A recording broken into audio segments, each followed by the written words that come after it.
നമസ്കാരം. നമ്മുടെ ഗ്രൂപ്പിൽപ്പെട്ട പലരുടെയും ആവശ്യപ്രകാരം ഒരു മുദ്ര നമ്മൾ ഇന്ന് ചർച്ച ചെയ്യുന്നു. എങ്ങനെയാണ് ഹൈ BP നമുക്ക് റെഡ്യൂസ് ചെയ്യാൻ പറ്റുക? നമുക്കെല്ലാം അറിയുന്നത് പോലെ യോഗ ഒരു ഒറ്റമൂലിയൊന്നുമല്ല. കൃത്യമായി മരുന്ന് കഴിക്കുക, ഡോക്ടർമാരുടെ നിർദ്ദേശം സ്വീകരിക്കുക, ഒപ്പം സപ്പോർട്ടീവായി ചില മുദ്രകൾ കൂടി പ്രയോജനപ്പെടുത്തുക. അതാണ് അതിന്റെ പ്രായോഗികത. അപ്പോൾ നമുക്കറിയാം, ജ്ഞാനമുദ്ര നമുക്കെല്ലാവർക്കും അറിയുന്ന പോലെയാണ്. ജ്ഞാനമുദ്ര വളരെ പ്രധാനപ്പെട്ട മുദ്രയാണ്. ഒട്ടുമിക്ക എല്ലാ രോഗങ്ങൾക്കും ഒരു പരിധിവരെ ജ്ഞാനമുദ്ര നമ്മളെ സഹായിക്കും.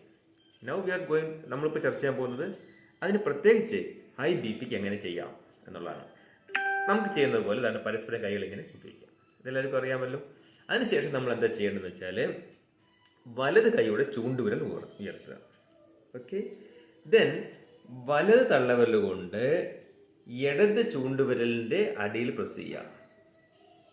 എന്നിട്ട് ഇടത് തള്ളവിരൽ കൊണ്ട് വലത് തള്ളവിരൽ പ്രസ് ചെയ്യുക. അത്രയേ ഉള്ളൂ. ഒന്നുകൂടെ പറയാം. ആദ്യം നമ്മൾ കൈകൾ ചേർത്ത് വയ്ക്കുന്നു. ഓക്കെ. ദെൻ വലത് തള്ളവിരൽ ഉയർത്തുന്നു. വലത് ചൂണ്ടുവിരൽ ഉയർത്തുന്നു. ഓക്കെ. ദെൻ വലത് തള്ളവിരൽ കൊണ്ട് ഇടത് കൈയുടെ ചൂണ്ടുവിരലിന്റെ അടിയിൽ പ്രസ് ചെയ്യുന്നു.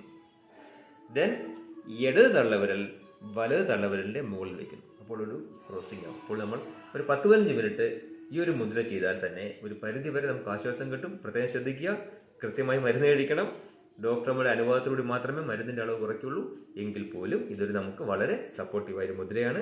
Thank you very much.